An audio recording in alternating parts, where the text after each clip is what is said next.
The best, and most succinct explanation for the Infinity Stones was given by Benicio del Toro's The Collector and Guardians of the Galaxy.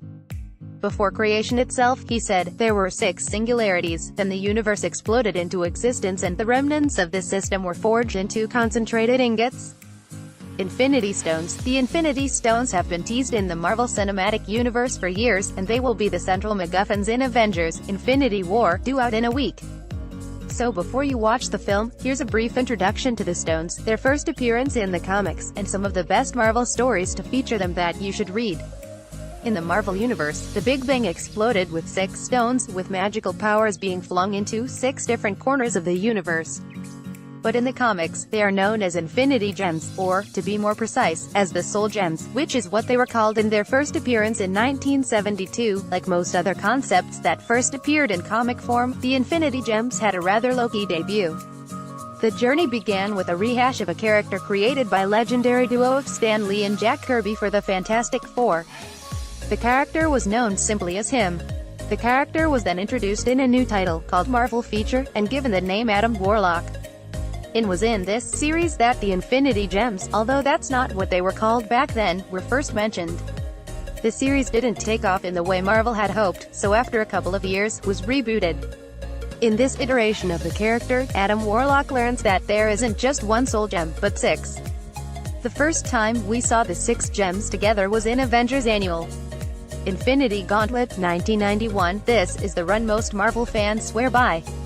It isn't the story that elevated the ideas of the 70s run into something more along the lines of what they're doing in the Marvel Cinematic Universe.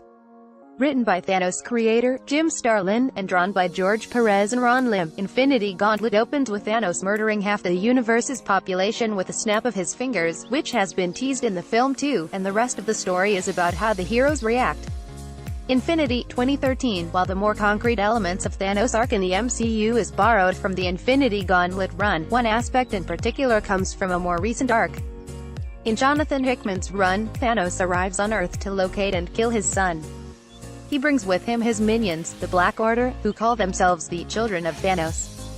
The Black Order's involvement in the film has already been revealed, but can the personal father-son angle be replaced in the film with a father-daughter storyline featuring Thanos' relationship with his daughters, Gamora and Nebula? Thanos Rising, 2013. It makes sense to read Justin Aaron's Thanos Rising before watching Avengers Infinity War. Thanos Rising provides a much-needed origin story to Thanos, from the moment of his birth to his obsession with death, a character in the Marvel Universe, as an adult. The Thanos Quest, 1990. This prequel of sorts to Infinity Gauntlet traces Thanos' quest to unite the Infinity Gems. He travels to the far reaches of the universe and challenges the owners of the gems. Thanos ends up with all 6 gems but still can't seem to win death over. Thanos 2017. The most recent entry on this list is similar to Brian Azzarello's Joker one-shot, an almost gangster-like story of Thanos' attempts to reinstate himself as the biggest villain of the galaxy. It's an added bonus that the series is written by comics legend Jeff Lemire, whose solo titles you must check out.